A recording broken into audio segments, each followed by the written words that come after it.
Get your net worth on. 59. 63 bill. Feels good. 220 bill.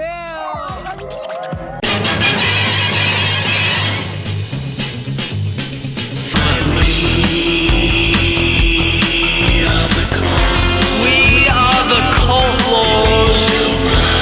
Release your mind. Welcome to our lair in the mountain. Yes, we are at our off-site abode, taking numbers and names, making our plans. We are the cult lords. Get ready for your blackout. Yes, a brownout, Dane. Oh, that's right. It's a brownout. That's Here to do the movie review of Mountainhead, starring Steve Carell and some other guys. I didn't really know them. The only other guy is from Scott Pilgrim and Rushmore. Oh, Jason, whatever. Schwartzman. What? Get ready. Here we go.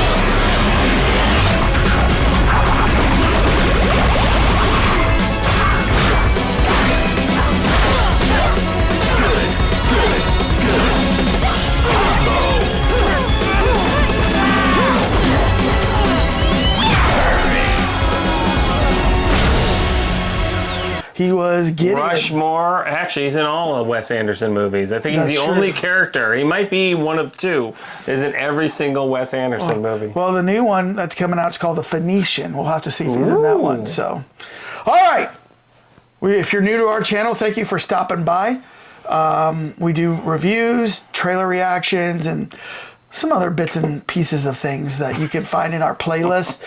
But you need to subscribe and then like this video and then tell us down in the comments, what did you think of the movie Mountainhead on Netflix? Yes. Were you amused? Were you not entertained? We'll let you know if we were entertained in just a minute. Now, if you're also new to our channel, one of the things we like to do in every video is have a cocktail. Dane, what are we drinking for this one? We're doing High West Bourbon, blend of straight bourbon whiskeys. Okay. Batch number 24809, which is kind of BS, but it comes specifically from Park City, Utah. Okay. So these guys are good. We've had these before. It's a tasty beverage. All right, let's Put a little bit in there and you taste it. I mean, the movie is taking place in Park City, Utah. That's where that fantastical mansion house comes from. I've been to Park City, Utah. I have too. Dasha. Dasha. You shouldn't say her name on camera. But Why? I don't know. Yeah, when I went out to visit that client, we used to work together, had the same client.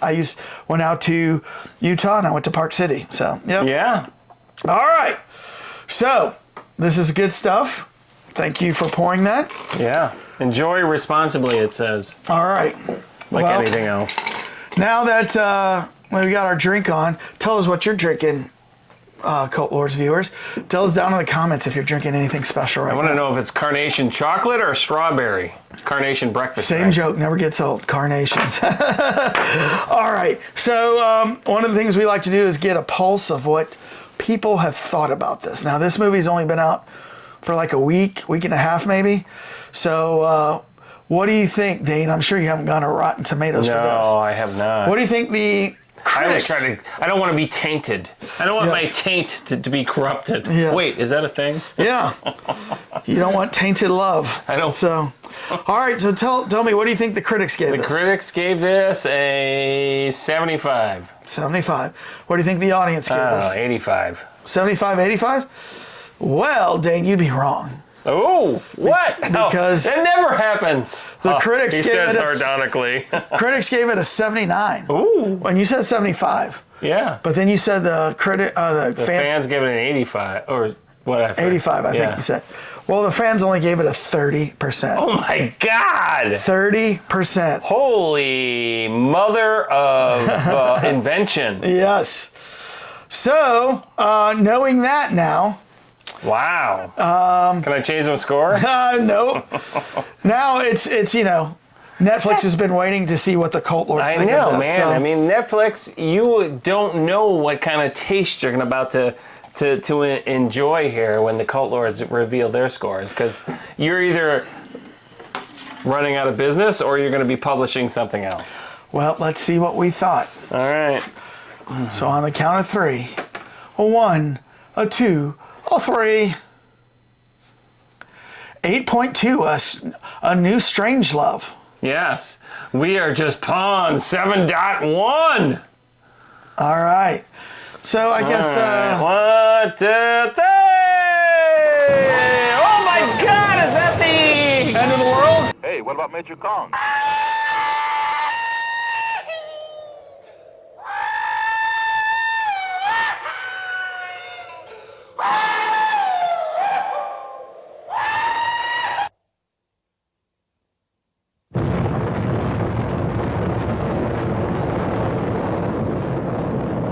Now, Dane, I probably would have scored lower for this movie because this really, to me, was kind of a boring movie.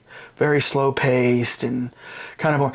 What made this interesting was the subject matter and the fact that you had billionaires out there together, you know, talking about the AI that they've created. Mm-hmm. You see that the AI is disrupting countries, creating false news narratives that people believe, so they go out writing. It looks realistic. And, you know, with AI taking off the way it is now and involved in so much, there's not too far ahead into the future that something like this can't happen. And then it makes you wonder about billionaires getting together. Yeah. Do they think they... Techno bros. Yeah, like... Techno brewsters, as they call themselves. If you got a Jeff Bezos, an Elon Musk, a Bill Gates, and... A Zuckerberg all together, and, you know, could those 4 people with their pull and assets, could they take over the world? I mean, I don't know. I mean, it's a good point. Yeah. The big difference, I think, was that none of those have any control over any kind of electric system. That was the big thing that was implied in this one. I mean... Well, that they had control over things? Yeah, that they had control over things. I mean, I thought it was interesting to see, like, oh, well, we're going to have a coup in Latin America, and Jason Schwartzman's in the other room, like, oh, let me talk to the and all that. Yeah. Oh, wait, this is working out. I mean, I could see how that could be realistic in the sense that... Bill Gates wanted to talk to stuff, and working with Jeff Bezos, Elon Musk, and Zuckerberg, add a couple more. I mean, the power together, right? You know, and saying, hey, you know, Zuckerberg, you own all the social media throughout the world. Elon Musk now owns X. You know, Elon Musk owns a satellite, you know, thing. Jeff Bezos is in everybody's home. You know what I mean? Just Bill Gates, I don't know how much more pull he has, but he's got the money, right? So, but yeah, it's kind of crazy. Right. Yeah. So that's what made this interesting, you know, is could these billionaires really be that influential on the world's landscape? Mountainhead is supposed to be like Fountainhead. You know, the Ayn Rand novel that was famous, like individualism over collectivism. And so this made a lot of sense and certain, you know, several levels. And I mean, I agree with you. I mean, they basically took the premise of like, these are the billionaires that are out there now, like Zuckerberg and the Google guys and, you know, Bezos. And they said, well, let's just move them a little bit into the like ultra-villain area. And then like, oh, I could just brown out the entire European, you know, every continent. Oh, you could do that? Then that means I could go and have a coup down in Ecuador. And so it was very funny how these guys are like, hold on, I got to go down to my studio and have a powwow with the Ecuadorian, like, the people that are taking over after the coup. I think it was the, like, Argentinian general. Yeah. And so that was... That was interesting. I mean, where I think this movie fell down, though, is it was interesting that they were up in this, like, tower. Yeah. Like the White Tower. Yeah. One of our early versions of what our channel would have been called.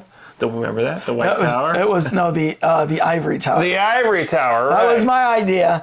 Dane's like, no, but you know what Dane wanted I to call thought that was this? too highfalutin.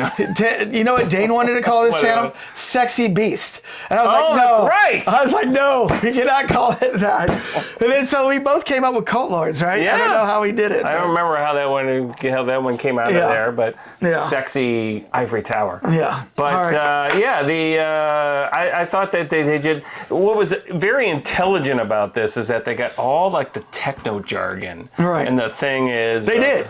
And of all the I think if you were involved in sales or in any kind of technology right now, you really understood this movie. But if you're not, you're just kind of like, what's up with these guys? So what's up with these bros? So I watched it, and the next day, my parents, I told them, oh, you got to watch this. I'm going to watch it tonight. So I called them the next day and I go, did you end up watching that movie last night? And they're like, oh no, we got busy. We're going to watch it tonight. I said, don't watch it.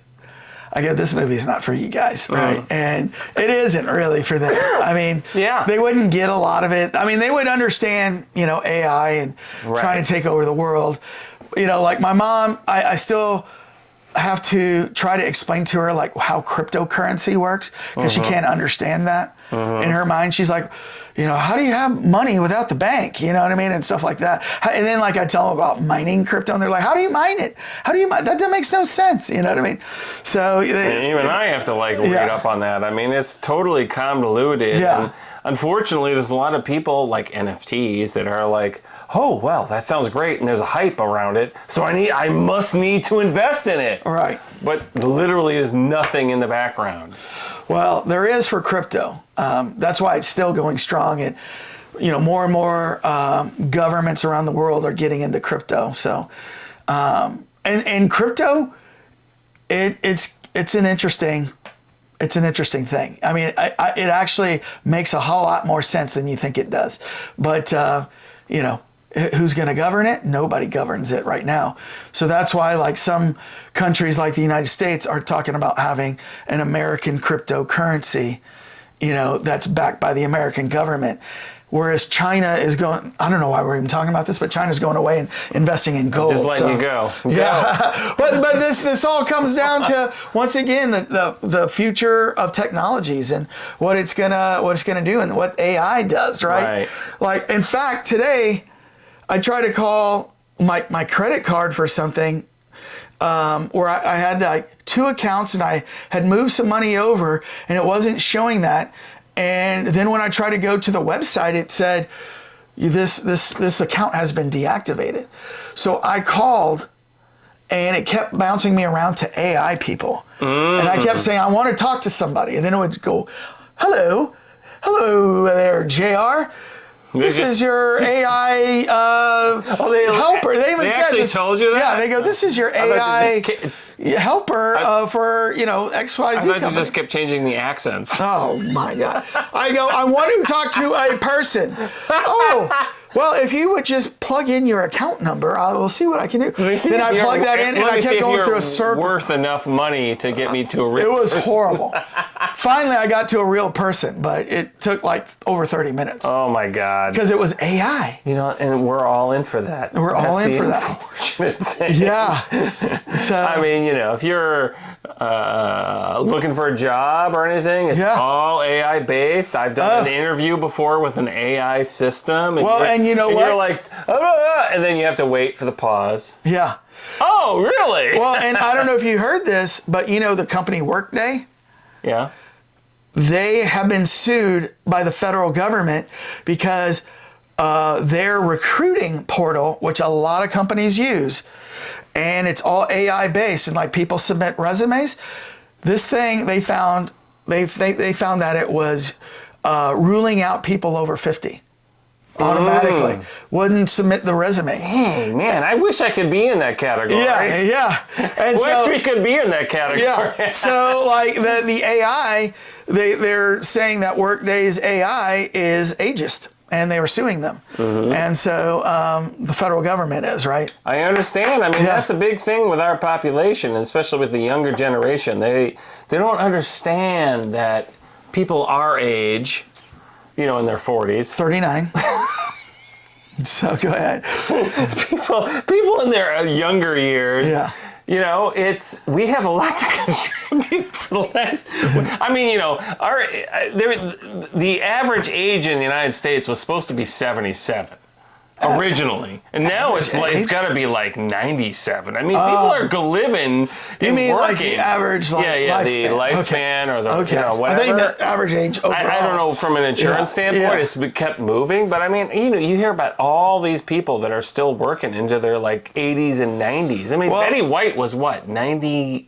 Was she 101, 99? I mean, she was still working. So there's a YouTube channel called legacy.com that I subscribe to, and every week they do an obituary video of all the celebrities and important people around the world that died that week. And they do it's usually about a 15-minute video, right? And last week I watched it, and like 7 people in a row that died were like in their late 90s. And I was like, holy crap.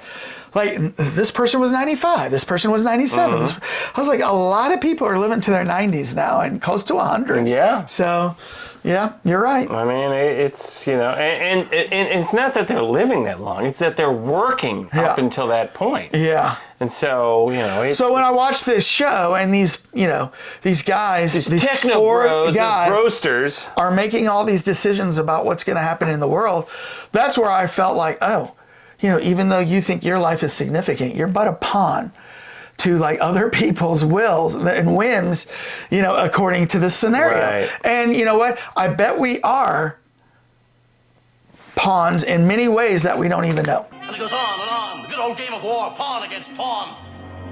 Stopping the bad guys. While somewhere, some thing sits back and laughs.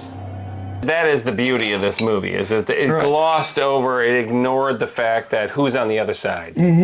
I mean, it's, they just made it like AI has presented all these fake videos and nobody can tell, so they're like, oh, we're going to give you a repercussion because the guy that we thought was in this video is bad, so we're going to go after him. So there's all these wars being started because of how authentic the AI looks, but I mean, the reality is that really probably what's going to happen? Yes. And I'm telling you, right now the videos are getting better and better. Right. But do you really think, for instance, I'm just throwing it out there, like Trump's walking down your local town square? You know, like that kind of stuff. Even though it looks real, do you really think he was there? But you know what? There's a channel that is a hilarious AI channel, and what they do is they take press conferences of sports coaches, like after games, and then they literally take the video and then create like a dialogue for them, and the mouth moves perfectly. And like, you know, the coach is going, well, you know, we went up against a bunch of dumbasses today, and so we had to take advantage of that because they suck. I mean, your offense doesn't look so good. Yes, I know. I just bought some hands for my receivers. We should be just fine.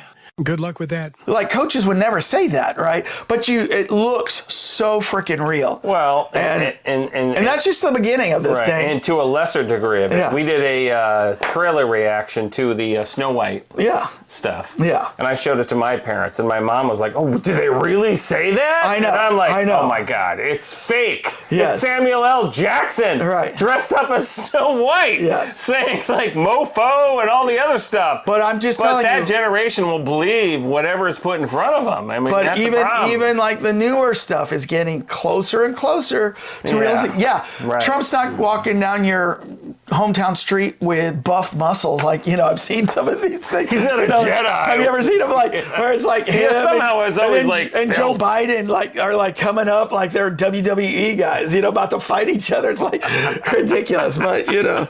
Yeah. But I mean, to that point, I mean, it is so ridiculously, especially the Panavision stuff. The Star Wars Panavision, we'll put a little blurb up. In a galaxy gripped by darkness, the Rebel Alliance finds itself on the run. Again, General Leia Organa, a beacon of strength, navigates the chaos of war, determined to lead her allies to victory against the looming darkness. But it is like amazing how far AI has come. So you can easily see where these bros have somehow taken over the planet because they've come up with the the tram, the AI, which was what? It's kind of like TikTok, or I don't know. What tram is kind of like a the guys. I would say it's more like a Facebook / TikTok. UN officials are now openly attributing the recent uptick in ethnic tension to powerful new generative AI tools unveiled last week on Tram. Venice. Yeah. And then you got the guy who is the buffer channel. Right. Jeff. Yeah. And then you've got the super guy who's got like his slow-mo app, his like he's trying to come up with a meditation app. Oh yeah. And then you got Steve Carell, who's like the godfather of all the billionaires. And then Steve Carell is the other guy. Yeah. So I don't know. It was a very interesting premise. And you know what? Coupled with that and seeing Mission Impossible, where the enemy was AI, the entity, it's like, oh my God, this is very much in the realm of consciousness. You know what I mean? Yeah. Making movies about that. You know, this summer Megan 2.0 comes out, right? That's true. Right. So it's AI based, and it's in a like a robot form. You know, where you know she's a cyborg. Yeah. It's like the fembots with Steve Austin.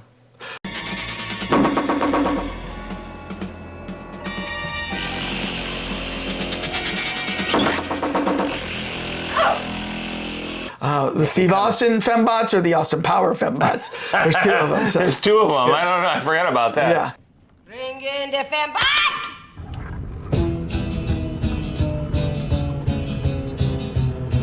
I would go for the Steve Austin ones, Okay. but you know, I mean, I agree. I mean, that is, it's scary in a lot of ways, because I mean, we're dealing with 2025, 2030. Yeah, you probably are going to start seeing some very. I think in 2030, my wife. Your wife? She'll be artificial intelligence, like Stepford Wives. She'll step out of the movie theater, where she's been locked for the last 10 years. No, but you remember how Stepford Wives? It was all their wives are like programmed, right, and like would act like submissive to their husbands and obey everything. And remember, and then like I think in the later one, it was kind of like a Westworld. Remember Westworld? Yeah. Where you go out and you fight the cowboys, and everything looks real, but they're all robots, right?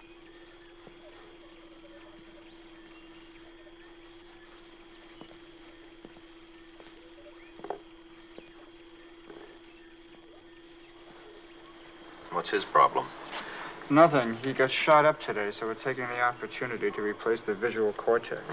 The irony is that Westworld would make more sense if it came out now. Yeah. It's like it came out too early. Yeah. Well, it was in the late 60s. It was at that time where people were thinking space stuff. The HBO show. Oh, If that had come out like now, then it would probably had more import. But But you're right. I mean, Michael Crichton had written that in 1960s, and you think about that, it's like now that's actually coming into reality. Yes. And we're talking 40, 50 years later, and it's finally hitting what he was writing about. Yeah, think about Blade Runner, too. I mean, Harrison Ford falls in love with a replicant, and she's programmed. I think that is coming soon. I think there are going to be, like, I've even seen some like news articles where, they interview people, and they're like, in the future, if you could have a robot that looked human, could fool you as a human, and then you could program this robot to like love you, would you have a relationship? And like, it's a high percentage of people saying, yeah.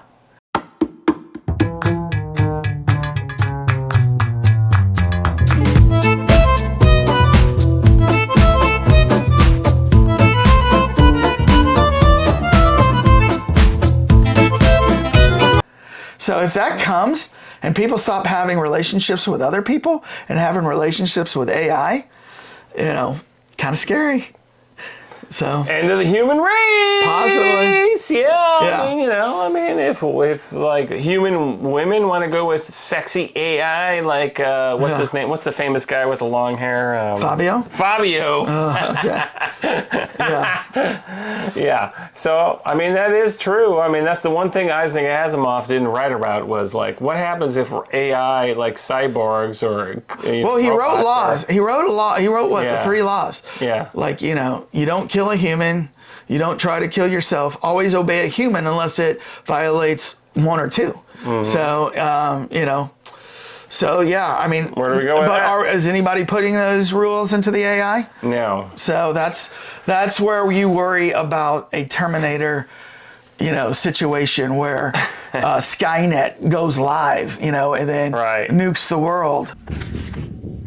I'll be back.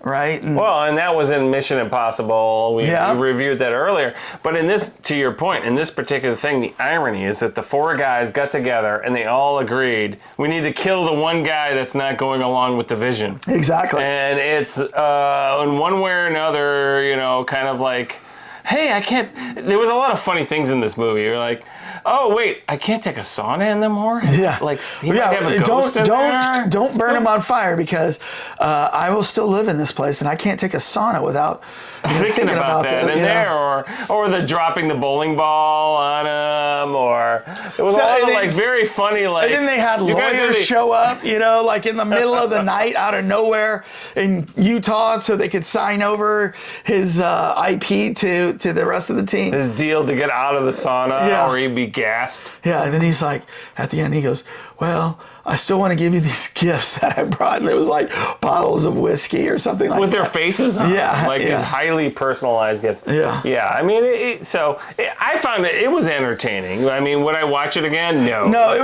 was entertaining because of the subject matter to me. Yeah. Otherwise, like the dialogue, if you think about it, this entire movie was set in one location. Yeah. All in one location. I guess they did go outside for a little, snowmobiling up the mountain, and then 4 presidents of tech here on Mount Techmore. Declaring who's in charge, the rank order. Yes, and then going back down. But it all appeared in one location, and so, that's almost like a play, and it was kind of boring. So yeah. But the subject matter got cool house though. I'd love to live there. Any last parting thoughts on AI? No, any parting thoughts? I love the line. There was a lot of funny lines in this movie. Like, you only build a pedophile lair once. Because I was like, Superman. I didn't, because that was the beauty. A lot of the writing was actually well done because they kept referring to him like Superman or Super, and you didn't know what. I thought it was Superman. Right. And you didn't know until later they find out, oh no, it's because he's the soup kitchen guy, because he's the low end of the billionaire totem pole. And by the way, do you know who the writer was for this and wrote this script? After Succession's 13 Emmy and 9 Golden Globe wins, attention was always going to be drawn to what Armstrong did next. After I'd listened to a bunch of tech podcasts and TED Talks, I sort of needed somewhere to put the tone of voice that was increasingly in my head. He's the creator. He's the creator of Succession. Oh wow! So did you ever watch that on HBO? I have not. We watched the first season and a half.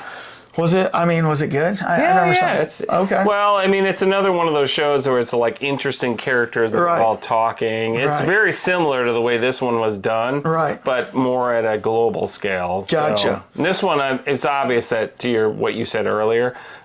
Keep it in a very specific locale and don't go beyond. So he does very smart, witty writing, you know what I mean? The other thing, though, it was totally not based in reality is like, where were all the military police? I mean, if these guys were really controlling, like causing coups and doing all this other stuff, it's like, really? No police person would show up, the U.S. government would send somebody up there to like, okay, get these guys to turn. Pardon my French. I'm going to cut that off, obviously. But I mean, that was the part that was kind of unrealistic, because these guys are causing complete world disorder. Yeah. And yet, there's no military, police, executive, nothing. Yeah. They get texts on their phone occasionally. Oh, the president wants you to talk. Yeah, I know. The president wants to speak to us. The prez, like, what could he possibly have to say? I guess that's the power they're trying to infer that they had in this. If Bezos was making things that somehow took Amazon to take it to the next level and take off the, like the Ecuadorian government or whatever, I think somebody would come and knock on his door after a while. Yeah, but now imagine him paired up with 4 or 5 other heavy-hitter billionaires. This is a serious moment. I think that is why I am so excited about these atrocities. I'm thinking about all of the people who are not killing each other. Well, Cult Lords fans, what do you think? Did you like this movie? Did you find it interesting, realistic, maybe part of what you fear or are excited for in the future? Let us know what you think down in the comments. I would love to hear what your opinion is right after you hit subscribe and like. And Dane, how do we get us out of here? Let me get my techno bros on my telephone and tell them, hey, we need a brownout in Brazil. There you go. Let's go. Thank you, everybody. Peace out.